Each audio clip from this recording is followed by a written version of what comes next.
వి gold trusted gold buyers తాకట్టులో ఉన్న బంగారాన్ని విడిపించి ఈ రోజు ఉన్న మార్కెట్ ధరకే కొనబడును.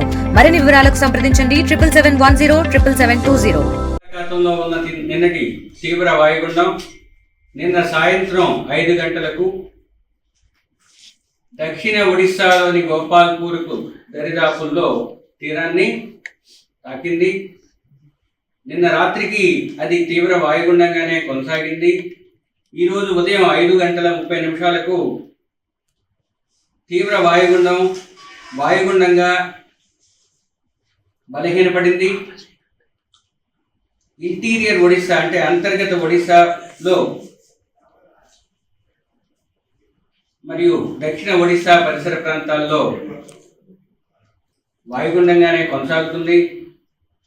ఇది ఈరోజు 8:30 ఒడిశాలోని ఫుల్బనీకి 40 కిలోమీటర్ల దూరంలో దక్షిణ నైరుతి దిశలో పొంచి ఉన్నది.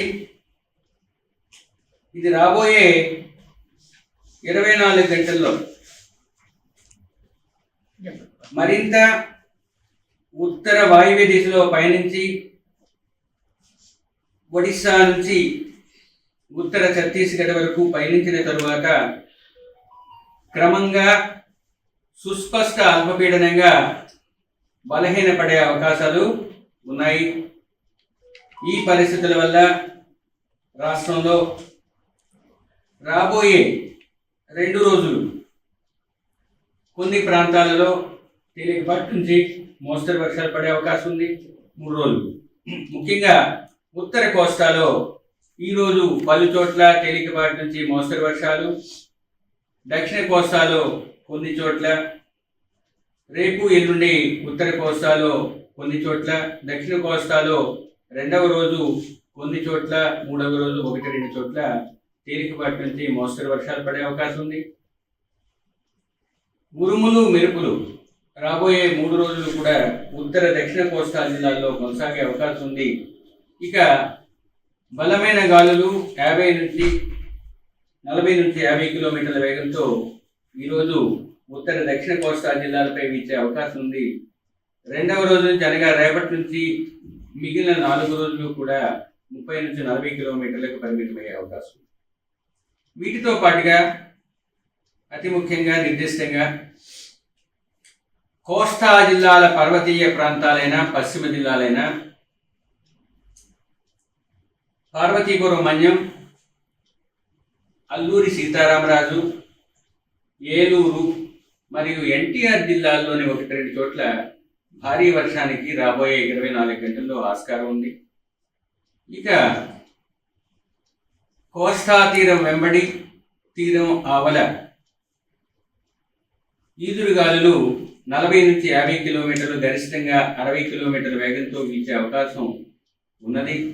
ఈరోజు అవి క్రమేపీ తగ్గి రేపటికి ఉత్తర కోస్తా ఆంధ్ర తీరాన్ని ఆనుకుని ఉన్న ప్రాంతంలో అనగా తీరం వెంబడి తీరం ఆవల 35 నుంచి 45, గరిష్టంగా 55 కిలోమీటర్ల వేగంతో వీచే అవకాశం ఉన్నందువల్ల మొదటి రోజు కోస్తా తీరం అంతా, 2వ రోజు ఉత్తర కోస్తా పరిసర ప్రాంతాల్లో వేటకు వెళ్ళవద్దని మత్స్యకారులకు హెచ్చరిక జారీ చేశారు. ఇక ఆంధ్ర కోస్తా తీరం వెంబడి ఉన్న అన్ని ఓడరేవుల్లో ఉపసంహరించడం జరిగింది. ఇక గడిచిన 24 గంటల్లో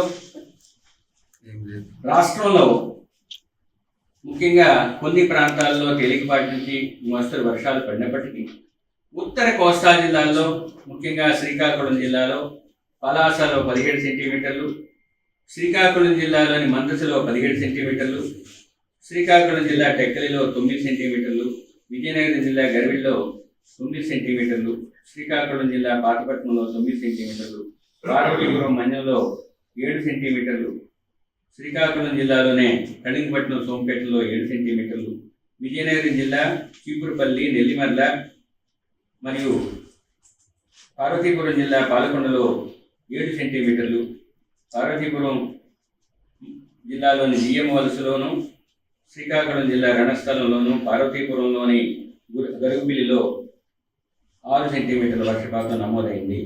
ఈ విధంగా 5 సెంటీమీటర్లు దాటి 10-15 ప్రాంతాలలో వర్షపాతం నమోదైంది.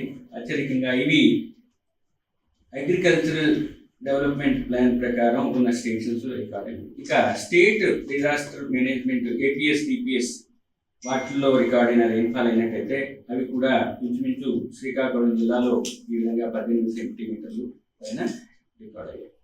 తెలుగులో ఫాస్టెస్ట్ న్యూస్ యాప్ ఇప్పుడు కొత్త అవతారంలో 5 సెకండ్లోనే పూర్తి వార్తా సమాచారం మీ చేతిలో.